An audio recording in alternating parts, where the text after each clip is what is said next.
MQM ने Karachi फैल्डबी area block 15 में election office का इफ्तिताह कर दिया, जिसमें पार्टी के ओहदेदारान ने शिरकत की और आवाम को मुखातिब करते हुए कहा, ये हमारे मरकज़ी इलेक्शन ऑफिस का आज इफ्तिताह है और इंशाअल्लाह इस UC 5A में अभी ऐसे हर वार्ड में वार्ड वाइज इलेक्शन ऑफिस खुलने का सिलसिला जारी है, स्टार्ट हो चुका है। आप जैसे देखेंगे इंशाअल्लाह अगले हफ्ते में हमारे 2 वार्ड ऑफिस का इफ्तिताह और है। और आज के दिन यहाँ पे मोहल्ले की आवाम, कारकुनान, हमदर्द, PTI के लोगों ने भी शमूलियत करी है और शेख बरदरी की बड़ी तादाद में हमारे पास शमूलियत हुई है, जिन्होंने मुकम्मल MQM पाकिस्तान की हिमायत का ऐलान करा है, जो चीज़ अभी आप लोगों ने देखा है। देखें, MQM की ये रिवायत रही है कि हम ही में से कोई होगा। ये जो ग्राउंड फील्ड में लोग काम कर रहे हैं, इन्हीं में से कोई ना कोई MNA भी होगा और इंशाल्लाह कोई MPA भी होगा। आवाम के मसाइल हल करना, हमें ऐवानों से छीन के आवाम के हकूक़ उनके घरों में, उनकी गलियों तक पहुँचाने। इसी वजह से आज पूरे यूनिट के कारकुनान, इलाके के लोग, टाउन के ज़िम्मेदारान, रुकन राब्ता कमेटी, सब आवाम के बीच में आपने देखा कि जिस तरीके से खड़े हुए। और MQM की रिवायत रही है, उसने गलियों में से लोग निकाल के MNA MP बना के बड़े बड़े ऐवानों में भेजे हैं, सेनेटर बनाए। इंशाल्लाह इस बार भी ऐसा ही होगा। इंशाल्लाह जो हमारी सीटें, ये पता है आपको कि 2018 में आप भी मीडिया से ताल्लुक़ रखते हैं, जो सिलसिला हुआ, इंशाअल्लाह ताला इस मरतबा जो शहरी इलाके हैं सिंध के, वहाँ से भी MQM क्लीन स्वीप करेगी और कराची से तो इंशाअल्लाह करेगी, हैदराबाद और जो शहरी इलाके हैं सिंध के, दोबारा MQM अपनी वही बहाली होगी और इंशाअल्लाह भरपूर तादाद में सीटें जीतेंगे।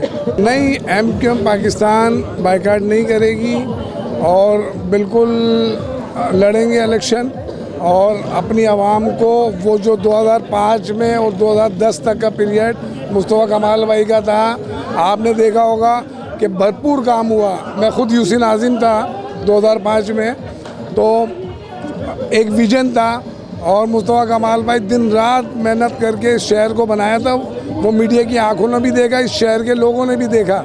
और जब भी MQM को कोई भी इक़्तिदार मिलता है पावरफुल, वो अपना डिलीवर करती है और कामों को बेहतर अंदाज में भरपूर करती है कामों को।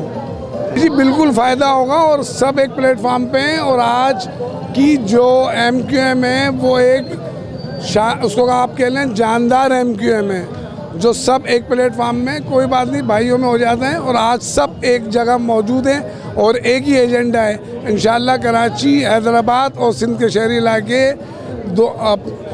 इलेक्शन में भरपूर क्लीन स्वीप करेंगे। फैल्डबी एरिया टाउन की जानिब से UC 5A के मरकजी इलेक्शन ऑफिस का इफ्तिताह है। आप सबको मालूम है कि MQM ने अपनी इंतखाबी सरगर्मियां तेज की हुई है कि जिससे मुखालिफिन की नींदें हराम हैं। का काम स्टार्ट हो गया और इस काम को तमाम साथी और जिम्मेदारान को मुसलसल करना है, बगैर रुके करना है, क्योंकि आने वाले इलेक्शन की अहमियत आप सबको गाय बगाए मरकज़ के ज़िम्मेदार भी बताते रहते हैं, रहनुमा भी बताते रहते हैं और हम भी जब भी मीटिंग करते हैं UC से हम भी बताते रहते हैं। आने वाले इलेक्शन हमारी कौम के, इस शहर के लिए बहुत अहमियत का हामिल है। पहले जी टाउन को और यहाँ की UC को और यहाँ के मुकामी लोगों को बहुत बहुत मुबारक हो कि यहाँ पे हमारा माशाल्लाह UC 5 के अंदर इलेक्शन ऑफिस खुल गया है। इसका मतलब ये है कि इंशाल्लाह आने वाले दिनों में जो इलेक्शन होने जा रहे हैं, जो कि अभी तक फाइनलाइज नहीं हुए और अनाउंस नहीं हुआ है, पर कहा यह गया है कि 8 फरवरी को इलेक्शन होंगे। माजी में जिस तरीके से मैं ये बात बताना चाहता हूँ, यहाँ के जो दोस्त बुज़ुर्ग हमारे खड़े हुए हैं, 2018 में जिस तरीके से यहाँ पे इलेक्शन हुए और ख़ास तौर में जो फैल्डबी एरिया में हमारी जीती हुई सीट को इन्होंने जिस तरीके से छीना, इंशाअल्लाह हम ये साबित कर देंगे 8 फरवरी को, जिन लोगों ने हमारी सीटें छीनी थी, इंशाअल्लाह उनकी हम यहाँ से ज़मानतें ज़ब्त करवाएंगे।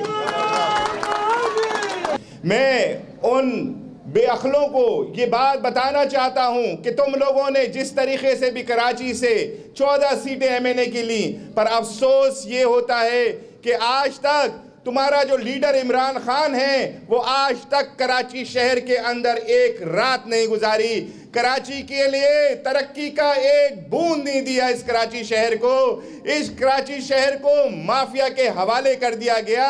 हमारा क्या कसूर था कि हम ये समझते थे कि शायद यहाँ की आवाम ने भी अगर उसको वोट दिया है और हमने भी अपनी 7 सीटें दी, तो जब जाकर इमरान खान साहब वजीर आजम बने। ये बात सच है कि जब हमने अपनी 7 सीटें वापस ली तो इमरान खान साहब धड़म हो गए, नीचे आ गए, गिर गए, उनकी हुकूमत खत्म हो गई। पर अफसोस कि वो इस शहर के लिए एक काम नहीं कर सके, एक कोई मेगा प्रोजेक्ट नहीं दिया। हम इस दफा इंशाअल्लाह खुद भी निकलेंगे, सबको अपने घरों से निकलना पड़ेगा। 18 फरवरी को पतंग पे मोहर लगाना पड़ेगा और ये साबित करना पड़ेगा कि हम जी इस मुल्क के अंदर, इस शहर के अंदर तब्दीली लाना चाहते हैं। हम चाहते हैं कि यहाँ के शहर के अंदर जो माफिया है, जो पीपल्स पार्टी के नाम पे हम सबका खून पी रही है, यहाँ का पैसा अपने तिजोरियों में डाल रही है, हमें उनको जवाब देना है। डॉक्टर आसिम साहब सेंट्रल के बड़े लीडर्स बन गए हैं। वो ये समझते हैं कि अपने हॉस्पिटल के अतराफ से सारी चीजें सही करा ले तो सेंट्रल डेवलप हो गया। अफसोस के साथ ये बताना पड़ता है कि इन गलियों का हशर देखें, इन सेंट्रल के जो इलाके हैं उधर का हशर देखें, कोई रोड नहीं बन रही। यहाँ पीपल्स पार्टी का मेयर जो कि इलाकों में बच्चे जब गटर में गिर जाते हैं तो वो ये कहता है कि जी हमारा क्या कसूर है। मुर्तज़ा वहाब साहब ये फरमाते हैं हमारा क्या कसूर है, हीरोइन शी को पकड़ा जाए, हीरोइन शी के खिलाफ एफआईआर काटी जाए, वो गटर चोरी। अरे ये कौन सा जवाब है? ये कैसी बात है कि हमारे शहर का बच्चा गटर में गिरकर मर जाए और वो बोले जी कोई हमारी जिम्मेदारी नहीं है? ये सारी सूरत हाल है। हमारे शहर का बच्चा फूड पांडा डिलीवर करे, हमारे शहर का बच्चा बाइकिया चलाए, हमारे शहर का बच्चा ठेला लगाए और इंटीरियर से जाली डोमिसाइल लाकर उसको सरकारी नौकरी दी जाए। क्या हमारे शहर के लोगों के बच्चों का हक नहीं है? बिल्कुल है। क्या हमारे भाइयों का हक नहीं है कि वो रात दिन पढ़कर डिग्री लेकर ग्रेजुएट होने के बाद उनको सरकारी नौकरियां नहीं दी जाती? झूठे डोमिसाइल बनाकर, भाई मैं ये कोई ताज्जुब की बात नहीं कर रहा, बात कर रहा हूं सच्ची। मेरा सिंधी भाई भी मेरा भाई है, पंजाबी भी मेरा भाई है, पख्तून भी मेरा भाई है, सराकी भी मेरा भाई है, महाजिर हमारे भाई हैं, हम सब एक हैं। पर जो कराची शहर का हक है, जो कराची शहर के लोगों का हक है, वो तो उनको दिया जाए।